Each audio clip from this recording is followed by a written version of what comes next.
வணக்கம். தமிழ்ஃபுட்கார்னர்ல இன்னைக்கு கத்திரிக்காயை வச்சு ஒரு கறி பண்ண போறோம். இந்த கறியை டிஃபரெண்டான மெத்தட்ல பண்ணியிருக்கோம். இந்த கறி சாம்பார், பருப்பு, தயிர் சாதம், வெரைட்டி ரைஸ் எல்லாத்துக்குமே சைட் டிஷ்ஷா வச்சு சாப்பிட்றதுக்கு ரொம்ப பொருத்தமா இருக்கும். சுவை ரொம்ப நல்லா இருக்கும். நீங்களும் ஒரு தடவை ட்ரை பண்ணி பாருங்க, சூப்பரா இருக்கும். இப்போ எப்படி பண்றதுன்னு பார்க்கலாம். இந்த கறிக்கு 1/4 கிலோ கத்திரிக்காயை இந்த மாதிரி கொஞ்சம் பெரிய சைஸ் துண்டுகளாக கட் பண்ணி உப்பு கலந்த தண்ணியில் போட்டு வச்சுருக்கேன்.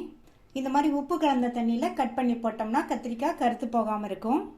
இப்போ இந்த கறியை செய்ய ஸ்டார்ட் பண்ணலாம். இந்த பேனில் 2 டேபிள் ஸ்பூன் எண்ணெய். இந்த கறிக்கு எண்ணெய் கொஞ்சம் அதிகமாக சேர்த்தா தான் நல்லாயிருக்கும்.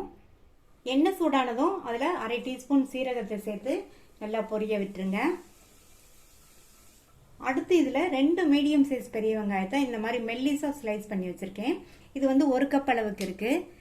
அதை இதில் சேர்த்துட்டு அது கூட கீர்ன 2 பச்சை மிளகாய், 1 இன்ச் அளவுள்ள இஞ்சியை தோல் சீவிட்டு இந்த மாதிரி தட்டி வச்சுருக்கேன். அதே மாதிரி 5 பூண்டையும் இந்த மாதிரி 1-2 தட்டி வச்சுருக்கேன். இது 2ஐயும் சேர்த்துக்கலாம். இந்த மாதிரி இஞ்சி பூண்டை ஃப்ரெஷ்ஷாக நம்ம தட்டி போட்டோம்னா இந்த கறியோட டேஸ்ட் வந்து நல்லாயிருக்கும். இப்போ இந்த வெங்காயம் நல்லா வதங்கி வரட்டும். இந்த கறிக்கு வெங்காயம் கொஞ்சம் அதிகமாக சேர்த்தா நல்லா இருக்கும். வெங்காயத்தோட கலர் மாறாமல் இந்த அளவுக்கு வதக்கினா போதும். அடுத்து ஒரு பெரிய தக்காளியை கட் பண்ணி வச்சுருக்கேன். இது வந்து 1/2 கப் அளவுக்கு இருக்குது. இதை சேர்த்துட்டு தக்காளி வதங்கிறதுக்கு மட்டும் கொஞ்சமாக உப்பு சேர்த்து நல்லா இந்த மாதிரி ஒரு வதக்கி விட்டுட்டு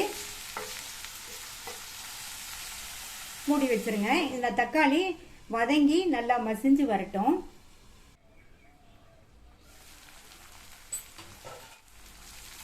தக்காளி எல்லாம் நல்லா மசிஞ்சிருச்சு. அடுத்து இது கூட 1/4 டீஸ்பூன் மஞ்சள் தூள், 1/2 டீஸ்பூன் மிளகாத்தூள் சேர்க்கிறேன்.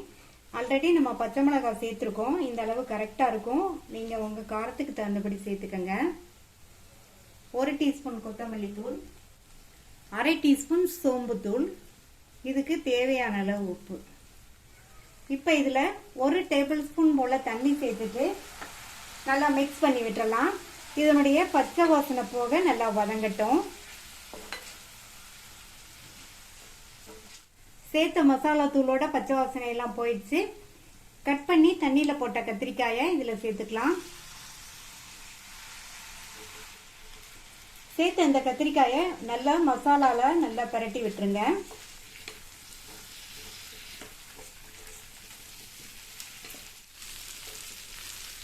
இப்போ மசாலால நல்லா பரட்டி விட்டாச்சு.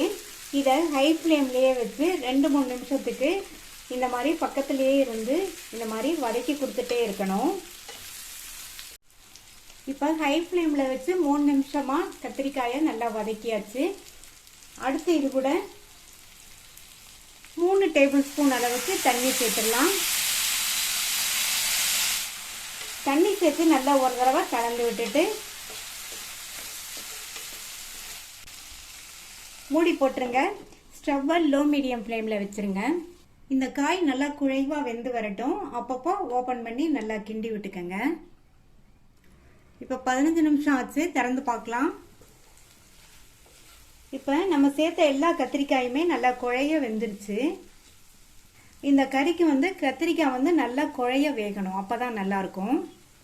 ஒருவேளை உங்களுக்கு 15 நிமிஷத்தில் இந்த மாதிரி குழைய வேகலைன்னா கூட 2 நிமிஷமோ 3 நிமிஷமோ வேக வச்சுக்கோங்க.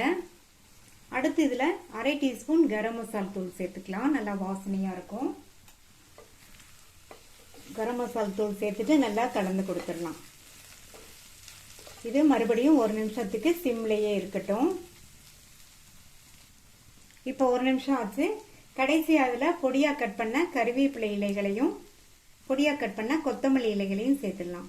இந்த மாதிரி கருவேப்பிலை கொத்தமல்லி இலைகளை கட் பண்ணி சேர்த்தோம்னா நல்லா வாசனையாக இந்த கறி சூப்பர் டேஸ்டில் இருக்கும். இப்போ ஒரு தடவை கலந்து விட்டுட்டு ஸ்டவ் ஆஃப் பண்ணிடலாம். நல்லா வாசனையாக டேஸ்டான கத்திரிக்காய் மசால் கறி ரெடி ஆயிடுச்சு.